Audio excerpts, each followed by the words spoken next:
안녕하세요. 소집지기입니다. 요즘 소집에서는 김석희 작가님의 드롭 전시가 열리고 있어요.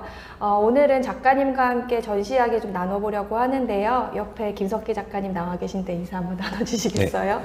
안녕하세요. 소집에서 첫 개인전을 열고 있는 드롭이라는 주제로 지금 전시를 하고 있습니다. 라이브 드로잉을 하고 있는 김석희라고 합니다. 네. 반갑습니다. 이번 전시가 작가님께는 또 첫 개인전이라고 들었어요. 이번에 이제 이 전시를 좀 열게 된 좀 소감이 좀 궁금해요. 네, 그동안 이제 그림 그린 지는 한 8년 정도가 된 것 같은데, 그동안 제 그림들을 너무 방치했던 것 같아요.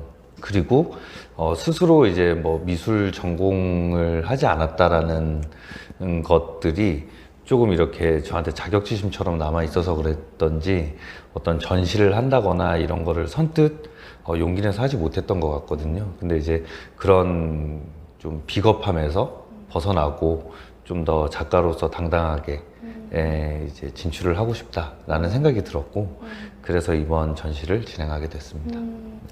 그런 좀 의미가 이 타이틀에 좀 담겨 있을 것 같긴 해요. 네. 이 드랍이라는 그 타이틀에 좀 담긴 의미가 좀 궁금한데. 네. 네, 드랍이라는 거는 이제 부제가 뚝 이렇게 제가 되어 있는데, 그림을 시작하게 된 것도 이제 양양이라는 이 지역에 돌아와서부터예요. 근데 그게 마치 그 사막 한가운데 뚝 떨어졌다라는 그런 의미처럼 진짜 어떤 계획도 없었고 어떤 이유도 없고 연유도 없이 이렇게 뚝 떨어지듯 지역에 내려왔거든요. 그러면서 그림을 시작한 것도 갑자기 이제 뚝 떨어지듯이 시작을 했고, 그렇게 좀 어떤 일종의 사고나 이런 것처럼 굉장히 일종의 사고였어요, 저한테는. 예.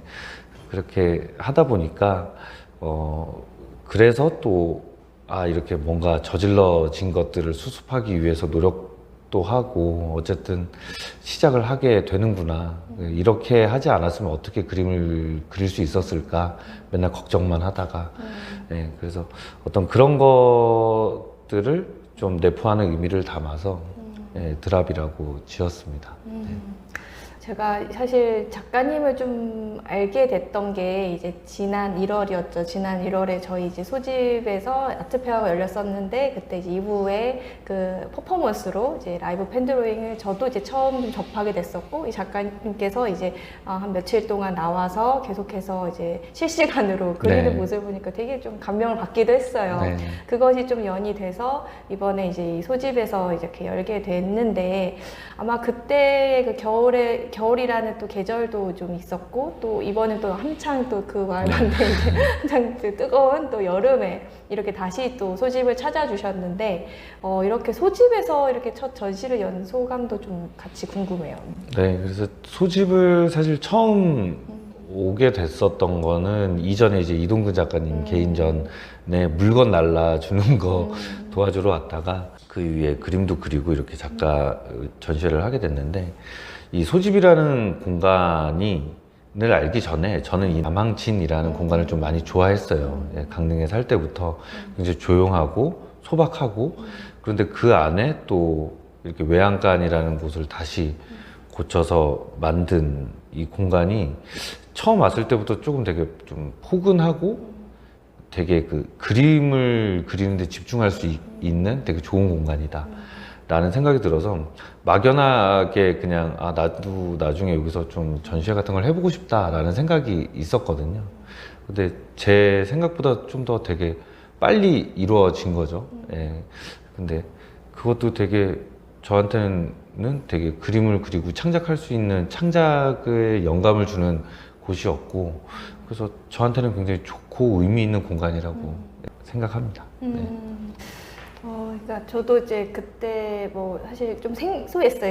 이제 이 분야의 이 장르가. 그런데 작가님 덕분에 이제 좀 어떤 그 세계를 조금 간접적으로 경험을 하게 됐고, 또 이렇게 전시까지 열게 됐는데, 저는 정말 그 펜 하나로 뭔가 시작해서 완성되어가는 그게 참 놀랍더라고요.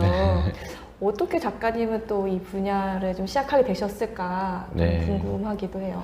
네, 그 처음 제가 이 라이브 드로잉이라는 걸 접한 게 저도 충격이었어요. 근데 이제 지금은 이제 별세하셨는데 그 당시 이제 김정기 작가님이라고 이 라이브 드로잉이라는 어떤 장르를 처음 만들어낸 분이시고 국내에서도 지금은 유명하지만 오히려 해외에서 훨씬 더 예, 이 능력을 인정받으시는 엄청난 작가님이시죠. 이분이 원래 만화가로 시작을 해서 예전에 어떤 그 페어, 박람회 같은 데에서 다들 전시된 그림을 이렇게 걸고 구성을 할 때 아예 한쪽 벽면을 다 그냥 전시회 기간 동안, 박람회 기간 동안 그림을 그리면서 채우는 퍼포먼스를 처음 하시면서 이걸 하셨다고 해요. 그래서 2016년에 이제 모 회사의 CF를 보면서 라이브 드로잉이라는 장르를 봤는데 그게 저한테는 굉장히 큰 저도 감동이었어요. 그리고 굉장히 박력이 있었고 색이 화려하지도 않고 딱 펜 하나로 그리는 그 자체가 굉장히 멋있게 느껴졌습니다. 그러면서 이게 그냥 멋있다로 끝나지 않고 나도 꼭 저렇게 그려보고 싶다라는 생각이 되게 강렬하게 올라왔던 것 같아요. 그래서 뭐 따라 그리기 시작했죠. 무작정 해보고 그러다 보니까 이제 조금씩 익숙해지기도 하고 저만의 스타일도 찾으면서 제 나름의 라이브 드로잉을 지금 해나가고 있게 된 것 같습니다. 네. 그러면 이번에 이렇게 좀 전시제 작품들이 정말 이렇게 또 이렇게 꽉 이제 공간을 또 채워주고 있는데 네. 이 작품마다에 어떻게 보면 정말 세세하게 뭔가 담겨져 있는 이야기들이 있는 것 같거든요. 네. 그래서 좀 그런 작품들에 대한 좀 이야기를 좀 들려주시면 좋을 것 같은데. 네. 네. 제일 먼저 보여드릴 작품은 이제 양양군 독립운동의 횃불, 이제 조화벽 지사라는 작품인데요. 그 양양군의 3.1 만세운동 이후에 4.4 만세운동이라고 일컬어지고 있어요. 그래서 전국적으로 굉장히 크게 격렬하게 일어났던 그 시절에도 10,000명의 인원이 집결을 해서 진행했던 그 역사적인 사건이고요. 그 독립운동의 시발점이 되었던, 횃불이 되었던 분이 바로 조화벽 지사라는 분입니다. 이분의 이제 태어나서부터 그리고 독립선언문을 숨겨와서 양양군으로 이렇게 들어와서 사람들을 이제 같이 설득하고 독립운동을 주도하고 그 이후에 계속해서 이 후손들을 위해서 노력하시는 모습들을 담았어요. 이것은 이제 양양문화재단과 함께 양양군의 이제 3.1 만세운동 독립 그 기념일을 맞이해서 퍼포먼스로 진행을 했고요. 저 내용을 그리는 동안 저도 지역에 살면서 저런 역사적인 인물에 대해서 굉장히 좀 무지하게 살았다는 것을 좀 반성을 했었어요. 반성하고 또 저렇게 그려놓은 작품을 가지고 저나 뭐 저희 학생들도 있죠.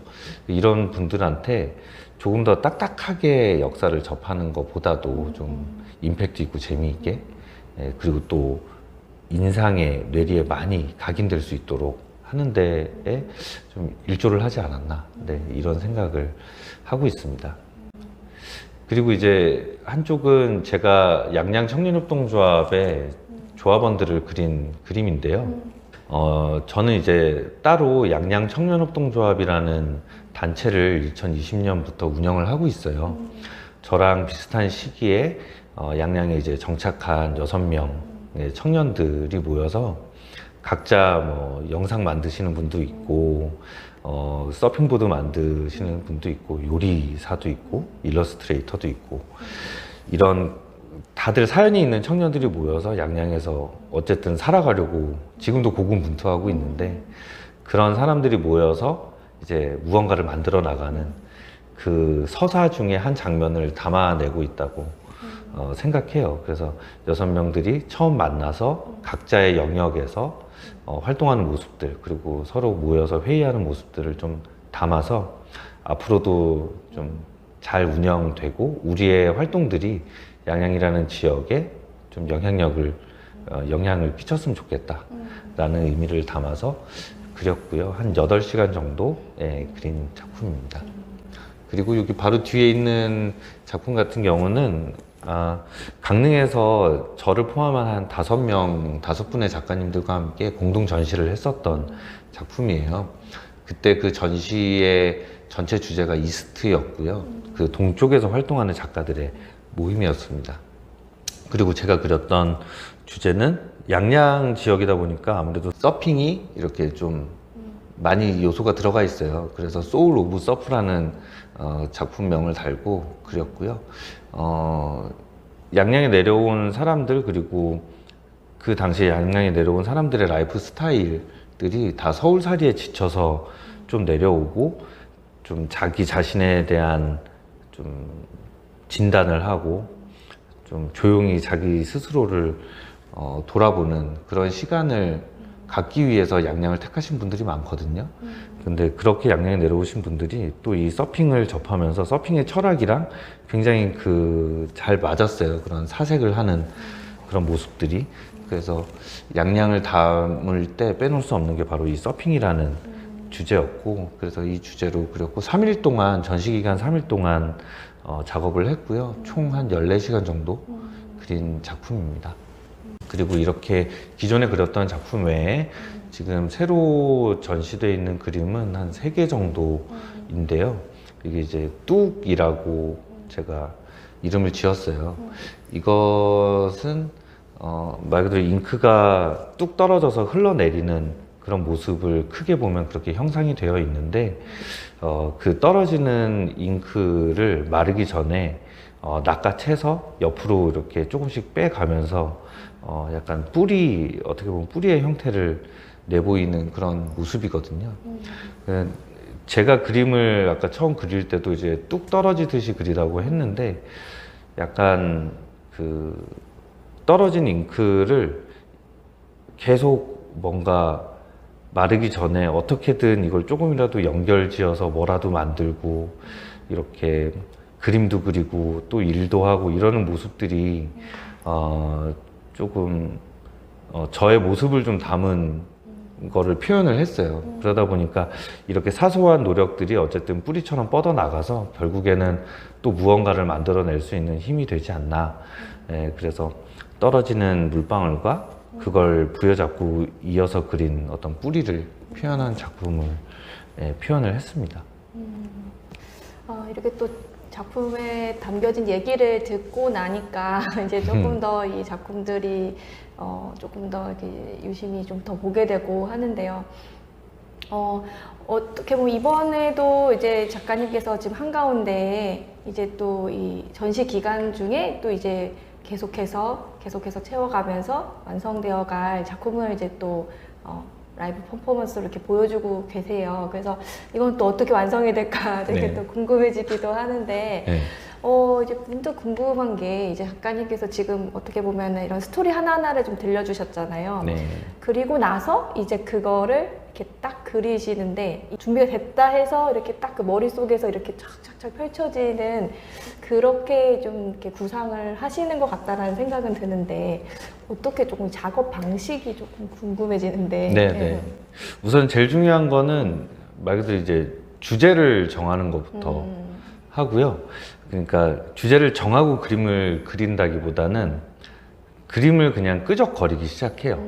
그냥 순간적으로 생각나는 이미지나 이런 것들을 먼저 그리고 한 30% 정도 그렇게 말 그대로 낙서 같은 걸 하는 거죠.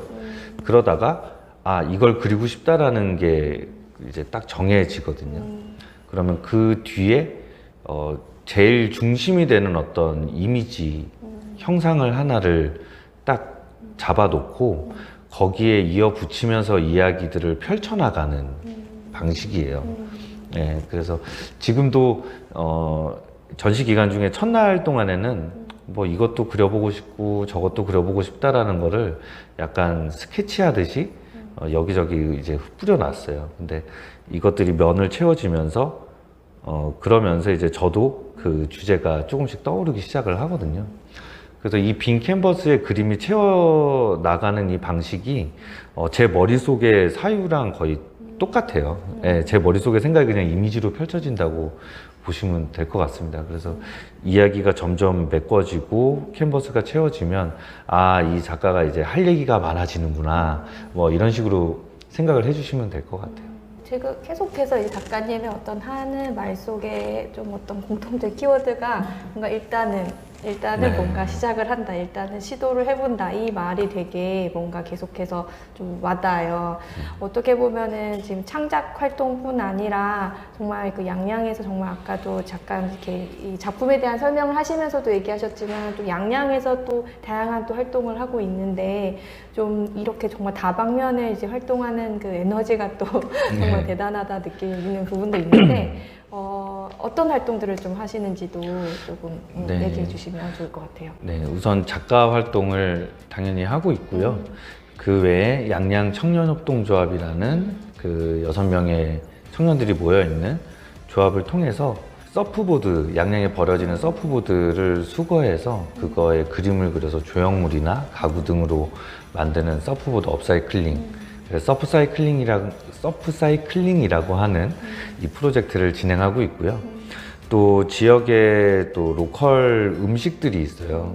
이런 것들을 좀 잘 개발해서 로컬 음식을 브랜딩하는 일들을 하고 있습니다. 그래서 네, 이 지역의 향신료인 이 제피를 가지고 시즈닝을 만들고 이걸 활용한 음식을 만들어 가면서 양양 지역의 로컬 푸드를 알리는 이런 일들을 지금 조합을 통해서 하고 있습니다. 그리고 이제 조합에서는 계속해서 디자인 작업이나 어떤 조형물 작업들을 계속 이어나가고 있고요. 그 안에서 저도 이제 이런 펜드로잉 말고 상업 일러스트나 이런 디자인 작업을 계속 해나가고 있어요. 그거 외에는 이제 제가 개인적으로 하는 이 라이브 드로잉, 그리고 제가 벽화, 그러니까 캔버스 외에 다른 데 그리는 거를 더 좋아해요. 그러다 보니까 벽화 활동이나 뭐 현수막 디자인 뭐 하다못해 뭐 이런 것들에 대한 것을 영역을 가리지 않고 또 그림을 그려 나가고 있어요. 네. 정말 이제 이렇게 말만 정말 많은 일들을 하시는데 그 많은 일을 다 이렇게 참 이렇게 그래도 정말 이렇게 지금까지도 꾸준히 이제 해오신다는 게 정말 되게 중요한 부분인데 그거의 어떤 기저의 어떤 힘이랄까? 그건 어디서 나오는 거지? 그러니까 저는 약간 살면서 지금 이제 40대 중반인데 살면서의 어떤 40대에 접어들면서의 모토가 뭐냐면 점점 더 이 하루하루에 대한 밀도를 높여나가고 싶다라는 생각이 많이 들었어요. 그래서 이게 뭐 처음부터 뭐 죽는다 뭐 이런 말을 꺼내는, 죽음에 대해서 말하는 걸 되게 조심스러워 하는데 저는 지금 당장 뭐 내일이 어떻게 될지 모른다라고 항상 생각을 하면서 살고 있거든요. 그러다 보니까 항상 매 순간이나 매 시간에 좀 집중을 하게 된 것 같고, 그러다 보니까 내가 할 수 있는 게 굉장히 사소한 거라도 뭐라도 좀 생산적으로 뭔가 좀 살아있는 동안 남겨놓고 싶다 라는 그런 그 열망이 되게 커졌던 것 같아요. 그래서 그림을 그리는 것도 제가 그동안 했던 어떤 기획 업무나 브랜딩 업무 이런 것들도 어떻게든 살아있는 숨쉬는 동안에 막 되게 안달나서 언제 어떻게 될지 모르니, 내일 어떻게 될지 모르니 지금 이 순간에 좀 최선을 다하자, 약간 그래서 삶을 굉장히 좀 밀도 있게 살고 싶다, 꽉 채워서 살고 싶다, 네, 이런 게 기저에 깔려 있는 것 같습니다. 그 삶을 밀도 있게 살고자 하는 그런 의지와 그 마음이 사실 작품에도 되게 많이 좀 응축돼 있는 느낌이 네. 또 들어요. 이렇게 또 말씀 들어보니까 네. 앞으로 뭔가 좀 해보고 싶은 또 작업이 있으신지 좀 궁금해요. 네, 제가 일단은 하려는 거는 먼저 좀 라이브 드로잉을 하면서 이제 어쨌든 시작은 김정희 작가님을 되게 흠모하면서 따라하면서 그분의 스타일을 어떻게든 비슷하게 해보려는 노력이었다면, 지금은 이제 저의 스타일을 찾는 것, 그것이 이번에 뚝 시리즈에 이제 반영이 되어 있고요. 그 라이브 드로잉이라는 거를 김정희 작가님이 만드셨다면 저도 그 라이브 드로잉을 한다고 떠들어대고 있는 사람으로서 좀 다양성을 만들어내는데 정통성보다는 다양성을 만들어내는데 좀 일조를 하고 싶어요. 그래서 라이브 드로잉이라는 게 이런 장르로도 할 수 있구나로 생각을 해서 뚝 시리즈에서 보면 이제 잉크가 떨어지는 동안의 그림을 그리는 건데 그런 드랍 장르를 만드는 게 일단 목표입니다. 그리고 제가 그림을 그리는 것도 좋아하는데 사실 더 좋아하는 거는 만드는 조형을 굉장히 좀 좋아해요. 그 중에서도 철이라는 소재를 굉장히 좋아하거든요. 그래서 용접을 지금 조금씩 연습을 하고 있는데 어떤 큰 철로 된 구조물, 조형물들을 만드는 조형 작가로서 작품 활동을 하고 싶다라는 게 또 목표고요. 말씀하셨지만 저희 가족전을 해보는 것도 사실 제 큰 꿈이에요. 저희 딸아이가 어쨌든 엄마도 아빠도 그림을 그리다 보니까 집에 있는 게 가장 많은 게 스케치북하고 다양한 펜, 크레파스 이런 것들이거든요. 그리고 아이가 자연스럽게 그림 그리는 모습을 많이 보니까 혼자서 계속 옆에서 따라 그리고 이런 거를 다행히 굉장히 좋아해 주고 있어요. 그래서 장난감보다 사실 그림 그리는 걸 좋아하기 때문에 육아하는데 비용도 굉장히 좀 절감되는 부분도 있고 근데 이 아이가 집에서 그린 그림을 계속 벽에다 붙여놔요. 아무래도 엄마나 아빠가 전시하는 모습을 보고 따라하고 싶은 그래서 그 그림들이 사실 굉장히 또 소중하고 아깝잖아요. 그래서 그 아이의 그림들을 담아서 지금 뭐 키링이라든지 이런 것들도 만들어 주기도 하거든요. 아이를 위한 전시회도 좀 열어주고 싶은 게 꿈이고요. 그렇게 되면 이제 작가 가족으로서 패밀리 전시회 한번 해보는 것도 되게 좋은 의미 있는 일이 될 것 같습니다. 지금 뭔가 정말 또 무궁무진한 또 이렇게 계획들을 또 마음속으로 이렇게 하고 있으시구나도 느끼고 그걸 또 계속 또 꾸준히 이렇게 그걸 추진하시지 않을까. 네. 일단은 시도한다라는 그 마음을 항상 갖고 계시고 이렇게 하시기 때문에 그래서 앞으로가 좀 더 기대가 되기도 합니다. 네. 혹시 이제 조금 마지막이긴 한데 혹시 뭔가 이렇게 앞으로 뭐 이제 전시를 하면서도 만나게 되실 분들도 있겠지만 뭐 혹시 전시를 오시는 분들에게 좀 전하고 싶은 이야기가 있다면 네. 사실 이번 전시는 저한테도 되게 의미가 있는 전시고 왜냐하면 항상 미뤘던 것 같아요. 그 맨날 말로는 그냥 일단 해보지 일단 해보자 이렇게 했었는데 특히나 이 전시를 준비함에 있어서 내가 굉장히 많이 두려워하는구나 라는 거를 좀 많이 느꼈었거든요. 어떻게 보면 미술 전공을 하지 않았다는 게 저한테 보면 어떤 면죄부였던 것 같다라는 생각을 많이 했어요. 그림을 그리다가 사실 이쁘지 않은 그림이 나올 수도 있고 그런데 그런 거에 대해서 자꾸 숨어들려고 했고 그럴 때만 되면은 난 그림 안 배웠으니까 라는 어떤 면죄부를 자꾸 주고 그랬던 것 같은데 그게 제가 항상 떠들어댔던 일단 해보자라는 말과 굉장히 모순된다고 생각을 했었거든요. 근데 어쨌든 그래서 그걸 깨고자 이번 전시회를 열었고 다시 한번 그래 일단 해보고 저질러 보자 라는 의미로 드랍이라는 전시를 하게 됐으니까 방문하시는 분들도 지금 마음속에 좀 담아두고 피하고 이렇게 두려워하는 순간이 있었다면 이번 전시회에서 그런 기운을 좀 얻어 가셔서 남아있는 삶을 조금 더 밀도 있게 살기 위해서 본인이 꿈꿨었던 거, 하고 싶었던 거 밀어놓지 마시고 그냥 일단 한번 해보시게 되기를 바라는 마음입니다. 네, 너무 좋은 그 마음을 조금 느끼게 되네요. 오신 분들이 정말 그런 마음을 좀 느껴서 진짜 뭔가를 딱 이제 좀 두려워한 마음을 조금은 이렇게 없애고 진짜 시작해 보셨으면 좋겠다라는 좀 용기를 좀 얻는 그런 전시회로 많은 분들이 좀 찾아줬으면 좋겠고요. 오늘 이렇게 시간 내주셔서 좀 이야기 나눠주셔서 감사합니다. 감사합니다. 감사합니다. 감사합니다.